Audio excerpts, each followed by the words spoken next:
নমস্কাৰ সকলোকে স্বাগতম জনাইছো আসাম কেৰিয়াৰ পইণ্ট ইউটিউব চেনেলৰ অন্য এটা নতুন ভিডিঅ' লৈ বন্ধুসকল আজিৰ ভিডিঅ'টিত আমি ইণ্ডিয়ান জিঅ'গ্ৰাফিৰ 30টা অতিকৈ গুৰুত্বপূৰ্ণ প্ৰশ্ন আলোচনা কৰিম এই প্ৰশ্নকেইটা আপোনালোকৰ আগন্তুক অনুষ্ঠিত হ'ব লগা এডিআৰই গ্ৰেড 3 গ্ৰেড 4 বা আসাম পুলিচৰ লিখিত পৰীক্ষাৰ বাবে অতিকৈ সহায়ক হ'ব পাৰে হেহে আপোনালোকে প্ৰতিটো প্ৰশ্ন ভালদৰে মনত ৰাখিবলৈ চেষ্টা কৰিব বন্ধুসকল আজি ভিডিঅ'ৰ প্ৰথম প্ৰশ্নটো হৈছে on what date is World Environment Day celebrated every year. প্ৰতি বছৰে বিশ্ব পৰিৱেশ দিৱস কোন তাৰিখে পালন কৰা হয় ইয়াৰ শুদ্ধটো হ'ব অপচন এ 5 জুন অৰ্থাৎ প্ৰতি বছৰে 5 জুন তাৰিখে বিশ্ব পৰিৱেশ দিৱস পালন কৰা হয় বন্ধুসকল আপোনালোকে মনত ৰাখিব ৰাষ্ট্ৰসংঘৰ পৰিৱেশ কাৰ্যসূচীৰ নেতৃত্বত 1973 চনৰ পৰা অৰ্থাৎ 1973 পৰা 1973 চনৰ পৰা 5 জুন তাৰিখে বিশ্ব পৰিৱেশ দিৱস পালন কৰি অহা হৈছে তো সনটো ইম্পৰ্টেন্ট হয় আপোনালোকৰ কিতাবা পৰীক্ষাত আহিব পাৰে নেক্সট কোৱেশ্চনটো হৈছে when and where was the first cotton textile industry of India established কেতিয়া আৰু ক'ত ভাৰতৰ প্ৰথম কপাহী বস্ত্ৰ উদ্যোগ স্থাপিত হৈছিল উত্তৰটো হ'ব অপচন বি কলকাতা 1818 তো ভাৰতৰ প্ৰথমটো কপাহ কল 1818 চনত কলকাতাৰ ওচৰৰ ফৰ্ট গ্লাষ্টাৰত প্ৰতিষ্ঠা হৈছিল নেক্সট কোৱেশ্চনটো হৈছে what is the total geographical area of India ভাৰতৰ মুঠ ভৌগোলিক মাটিকালি কিমান শুদ্ধটো হ'ব অপচন এ 32,87,263 স্কয়াৰ কিলোমিটাৰ অৰ্থাৎ 32,87,263 বৰ্গ কিলোমিটাৰ অৰ্থাৎ প্ৰায় 3.28 মিলিয়ন কিলোমিটাৰ স্কয়াৰ হেতু মন ৰাখি থব নেক্সট কোৱেশ্চনটো হৈছে from where does the river Ganga originate কৰ পৰা গংগা নদীৰ উৎপত্তি হৈছে উত্তৰটো হ'ব option B Gangotri glacier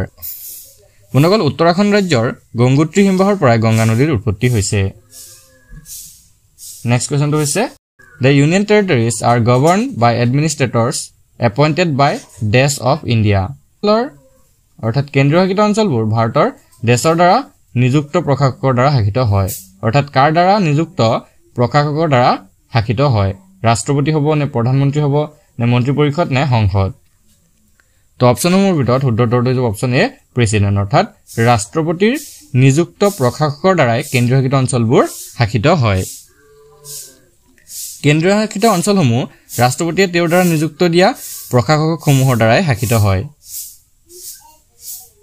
next কোৱেশ্চনটো হৈছে which forest are found in the coastal delta region কোনখন অৰণ্য উপকূলীয় বদ্বীপ অঞ্চলত পোৱা যায় শুদ্ধটো option C mangrove Ganga Mahanadi Krishna Godavari Kaveri নদীৰ বদ্বীপত এই অৰণ্য পোৱা যায়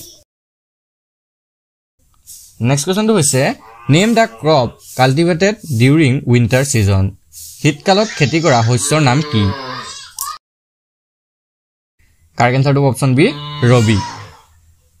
বন্ধুসকল শীতকালত কৰা খেতি ৰবি শস্য বুলি কোৱা হয় ৰবি শস্যৰ কিছুমান উদাহৰণ হ'ল ঘেঁহু মটৰ সৰিয়হ তো এনে ধৰণৰ শস্যসমূহ শীতকালত অৰ্থাৎ অক্টোবৰৰ পৰা মাৰ্চ মাহলৈ কৰা হয় আৰু অক্টোবৰৰ পৰা মাৰ্চ মাহলৈ যিখিনি খেতি কৰা হয় সেইখিনিকে ৰবি শস্য বুলি কোৱা হয়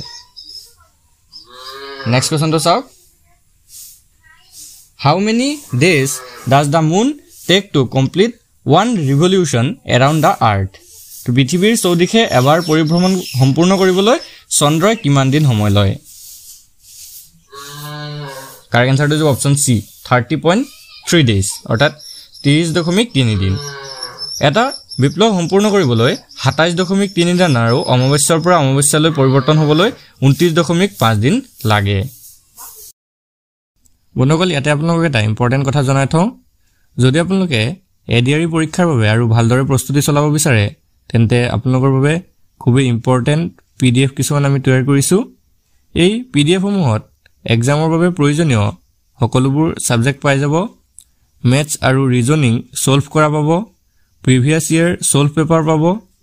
আপুনি দোকানৰ পৰা যদি এখন কিতাপ কিনিবলৈ যায় তেনেহলে 400 টকাৰ পৰা 500 টকা লৈ ল'ব আৰু সকলোৱে এই 400-500 টকাত গৈ কিতাপবোৰ কিনি আনি পঢ়িব নোৱাৰে আৰু হেহে আমি তেওঁলোকৰ বাবে খুব কম মূল্যত কেৱল 79 টকাত সকলোবোৰ সাবজেক্ট থকা পিডিএফ সমূহ আমি প্ৰস্তুত কৰিছো এই পিডিএফ সমূহত আপোনালোকে আসামিজ আৰু ইংলিশ এই দুইটা মাধ্যমতে সকলোবোৰ বস্তু পাই যাব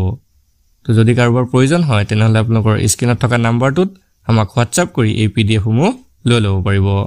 তো বলক এতিয়া আমি নেক্সট কোৱেশ্চনটো চাওঁ নেক্সট কোৱেশ্চনটো হৈছে name the strait dividing India and Sri Lanka কোনটো প্ৰণালীয়ে ভাৰত আৰু শ্ৰীলংকাক পৃথক কৰিছে কাৰেক্ট আনসাৰটো হৈছে অপচন এ পাক ষ্ট্ৰেট অৰ্থাৎ পক প্ৰণালীয়ে ভাৰত আৰু শ্ৰীলংকাক পৃথক কৰিছে নেক্সট কোৱেশ্চনটো হৈছে which of the planet is nearest to the earth কোনটো গ্ৰহ পৃথিৱীৰ আটাইতকৈ ওচৰত আছে মনগল ইয়াৰে শুদ্ধতৰটো কি হ'ব আপোনালোকে কমেন্টত জনাবলৈ চেষ্টা কৰিব ইয়াৰে শুদ্ধতৰটো হৈছে অপচন বি ভেনাছ অৰ্থাৎ শুক্ৰ গ্ৰহ তো পৃথিৱীৰ আটাইতকৈ ওচৰত থকা গ্ৰহটো হৈছে শুক্ৰ গ্ৰহ নেক্সট কোৱেশ্চনটো হৈছে what is the name of the brightest star in the sky আকাশৰ সবাতোকৈ উজ্জ্বল তৰাটোৰ নাম কি ইয়াৰে শুদ্ধতৰটো হৈছে অপচন ডি সান অৰ্থাৎ সূৰ্য তো আকাশৰ আটাইতকৈ উজ্জ্বল তৰাটো হৈছে সূৰ্য নেক্সট কোৱেশ্চনটো হৈছে in India where can one find the highest number of monasteries ভাৰতৰ কোট সৰ্বোচ্চ সংখ্যক মঠ পোৱা যায় শুদ্ধতৰটো হৈছে অপচন বি সিকিম মনগল সিকিমত প্ৰায় 200ৰো অধিক মঠ পোৱা যায় মনগল সিকিমত প্ৰায় 200ৰো অধিক মঠ আছে নেক্সট কোৱেশ্চনটো হৈছে which one of the following continents is known as the dark continent তলৰ কোনখন মহাদেশক অন্ধকাৰ মহাদেশ ৰূপে জনা যায় শুদ্ধতৰটো হৈছে অপচন এ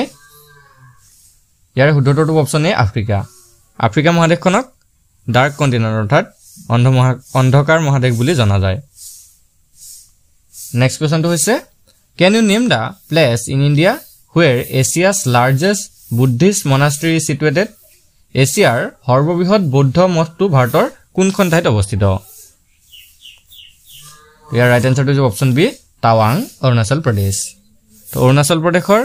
টাৱাঙতেই এছিয়াৰ সৰ্ববৃহৎ বৌদ্ধ মঠটো অৱস্থিত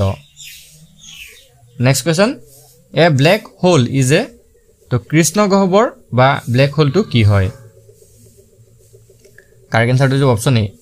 contracted star with intense gravitational প্ৰচণ্ড মধ্যাকৰ্ষণিক টানযুক্ত সংকুচিত নক্ষত্ৰ হৈছে কৃষ্ণ গহ্বৰ next question a small place in desert where water and plants are found is called মৰুভূমিৰ এখন সৰু ঠাই য'ত পানী আৰু উদ্ভিদ পোৱা যায় তাক কি বুলি কোৱা হয় তো ইয়াৰ ৰাইট আনসাৰটো হৈছে অপচন সি ওচিছ অৰ্থাৎ মৰুদ্যান বুলি কোৱা হয় নেক্সট কোৱেশ্চনটো হৈছে Gomti is a tributary of which river Gomti কোন নদীৰ উপনদী হয় নগলে ৰাইট আনসাৰটো হৈছে অপচন এ গংগা গোমতী গংগা নদীৰ উপনদী নেক্সট কোৱেশ্চনটো হৈছে the largest orange exporting country in the world is পৃথিৱীৰ সৰ্ববৃহৎ কমলা ৰপ্তানিকাৰী দেশ কোনখন তো ইয়াৰ শুদ্ধতৰটো হৈছে অপচন এ ইজিপ্ট দেশখন হৈছে পৃথিৱীৰ ভিতৰত সৰ্ববৃহৎ কমলা ৰপ্তানিকাৰী দেশ নেক্সট কোৱেশ্চনটো হৈছে what is the time difference between Indian standard time and Greenwich mean time অৰ্থাৎ ভাৰতীয় মান সময় আৰু গ্ৰীণউইচ মান সময়ৰ মাজত সময়ৰ পাৰ্থক্য কিমান তো ইয়াৰ ৰাইট আনসাৰটো হৈছে অপচন ডি 5/1/2 ঘণ্টা অৰ্থাৎ 5 আৰু আধা ঘণ্টা 5.5 ঘণ্টা নেক্সট কোৱেশ্চনটো হৈছে on which river is the Bhakra Nangal Dam situated on which river is the Bhakra Nangal Dam built Bhakra Nangal বান্ধ কোনখন নদীৰ ওপৰত নিৰ্মাণ কৰা হৈছে শুদ্ধতৰটো অপচন বি সুতলেজ অৰ্থাৎ হতদ্ৰু নদীৰ ওপৰতে ভাক্ৰা নাঙল বান্ধটো নিৰ্মাণ কৰা হৈছে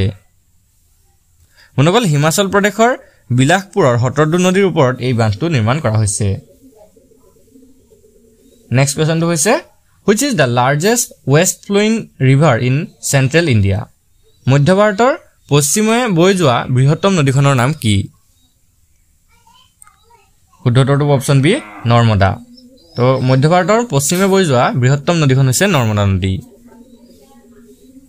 next question number 22 What is the name of the longest beach in India situated at Chennai? চেন্নাইত অৱস্থিত ভাৰতৰ দীৰ্ঘতম সাগৰ তীৰৰ নাম কি? মনগলে ৰাইট আনসাৰটো হৈছে অপচন এ মেৰিনা বিচ চেন্নাইত অৱস্থিত ভাৰতৰ দীৰ্ঘতম সাগৰ তীৰ হৈছে মেৰিনা সাগৰ তীৰ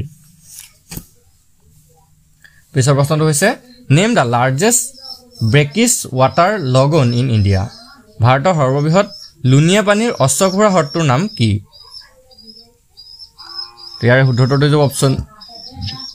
ইয়াৰ শুদ্ধটো হৈছে অপচন এ চিল্কা লেক অৰ্থাৎ চিল্কা হ্ৰদ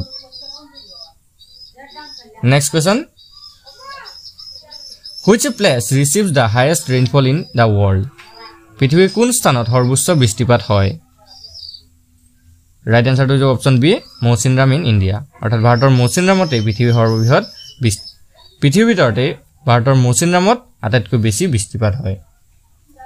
নেক্সট কোৱেশ্চনটো হৈছে Which planet has the highest number of satellite?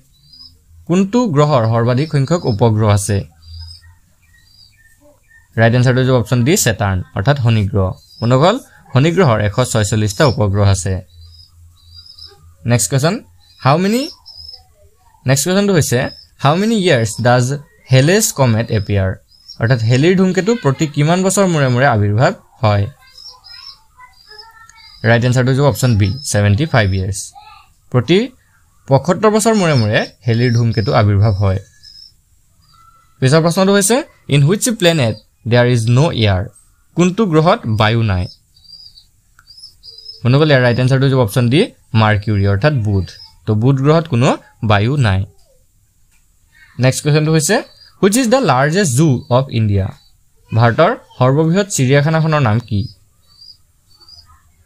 মনগলে right আনসাৰটো হৈছে option D Arignar Anna zoological park